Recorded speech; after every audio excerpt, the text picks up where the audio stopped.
Naglilinis kami ng simbahan kasama anak ko.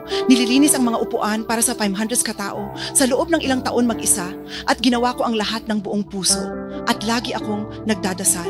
Lord, bless mo po ang aming pamilya, lalo na anak ko, para akong natanggalan mo lahat ng damit. Mahal kita kahit hindi mo gawin yon. Pagpalain kita kahit hindi mo gawin iyon. Inaasahan mong gagawin ko ito bilang kapalit. Ngunit hindi ko gusto ang ganoong uri ng relasyon. Kasama mo at ako. Ang totoo, gusto lang talaga kitang makilala ng husto at makausap na lang kita mag-isa. Lahat sila ay pupunta sa 11:00, dumalo sa serbisyo, pagkatapos ay aalis lang, magkaroon ng maikling usap, nang hindi kailanman nagkaroon ng matalik na kaugnayan sa Diyos.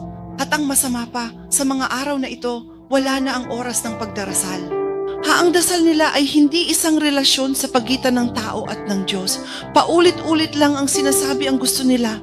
Hindi ba pwedeng mag-usap tayo ako na Diyos? Tayong dalawa? Wala kaming oras para dito. Bigyan natin ng panahon ang Espiritu Santo upang makipag-usap sa Kanya. Mga bata ngayon, isasara nila ang kanilang mga pinto at pumasok sa loob. At tinitingnan lang nila ang kanilang mga telepono. Anong nangyayari? Walang komunikasyon sa mga magulang.